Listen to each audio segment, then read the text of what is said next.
میں وہ بتا نہیں سکتا. مثلاً ایک بات میں آپ کی آنکھیں دیکھنا چاہتا ہوں ابھی. اب آپ اگر رہدک اتارے تو ہاں آپ بتائیے. ایک دفعہ نا جی زمزم جہاں سے بھرتے ہیں وہاں سے لوگ زمزم بھر کے جا رہے ہیں. اس وقت 10 لیٹر کا کین الاؤ تھا. ایک بزرگ تھے کے پی کے, ان کی عمر رہی ہوگی 70 کے قریب. انہوں نے وہ زمزم کا کین بھرا, تھوڑی دور چلے تو رکے, پھر انہوں نے نیچے رکھا, پھر بیٹھ گئے, پھر وہ اٹھے, کین انہوں نے رکھا, پھر چلے. جب دوسری جگہ گئے تو میں نے اپنا کام سارا چھوڑا. ان کو میں نے کہا باقی دوست, میں نے کہا یار یہ سنبھالنا, میں ابھی آتا ہوں. میں گیا اس بابا جی کے پاس, میں نے ان سے کہا, میں نے کہا میں کین آپ کا چھوڑ دوں؟ تو انہوں نے مجھے ہاں یا نہیں کچھ بھی نہیں کہا. میں نے کین ان سے لیا, میں نے ان کا ایک ہاتھ پکڑا.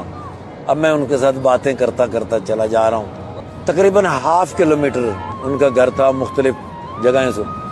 پھر انہوں نے کہا کہ وہ جو سیڑھیاں ہیں نا, ان سیڑھیوں کے اوپر میرا کمرہ ہے, آپ سیڑھیوں کے نیچے رکھ دو, پھر میں آہستہ آہستہ لے جاؤں گا. میں نے کہا نہیں ایسا تو نہیں ہو سکتا, میں آپ کو راستے میں تو نہیں چھوڑوں گا. اب وہ سیڑھیوں پہ نیچے کھڑے ہو گئے. میں گیا, سیڑھیاں چڑھی, اس نے مجھے اشارہ کیا کہ یہ والا دروازہ ہے. میں نے وہاں کین رکھا, میں نیچے واپس آیا تو اس نے مجھے 5 ریال نکال کے دیے. میں نے کہا یہ 5 ریال. میں نے کہا بابا جی میں پیسوں کے لیے نہیں آیا, اگر آپ کا بیٹا آپ کے ساتھ ہوتا میری طرح تو اس کو آپ پیسے تو نہیں نہ دیتے, اس آپ کا حق. کہنا ہاں بالکل ٹھیک ہے. ابھی بیت اللہ کس طرف ہے؟ تو میں نے میناروں سے دیکھا, میں نے کہا وہ اس طرف ہے.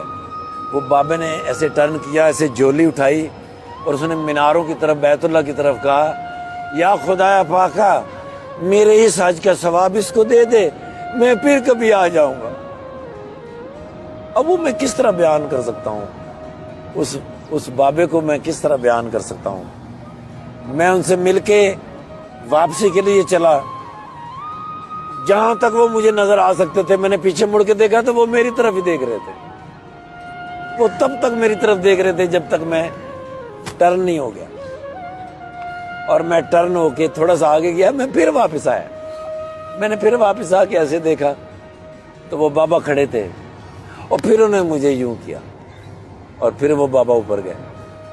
اب اس بات سے مجھے جو بات یاد آتی ہے کہ جب میں پہلی دفعہ اپنے گھر میاں چنو سے کہیں جانے کے لیے نکلا تو میری ماں دروازے تک چھوڑنے آتی تھی.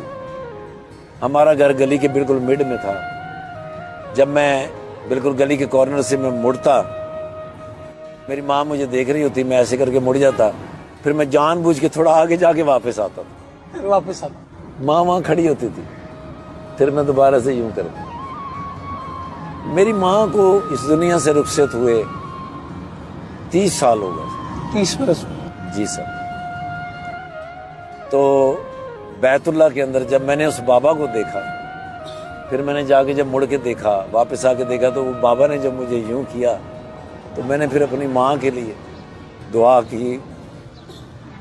تب مجھے پتہ چلا ماں مرتی نہیں.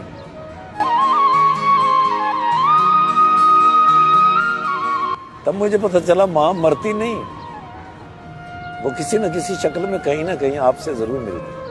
تقدیر الہی کے نوشتے بھی وہی ہیں, اللہ بھی وہی, اور اس کے فرشتے بھی وہی. اتر سکتے ہیں تیری امداد کو ملائک اب بھی, گر ذات الہی سے تیرے رشتے بھی وہی.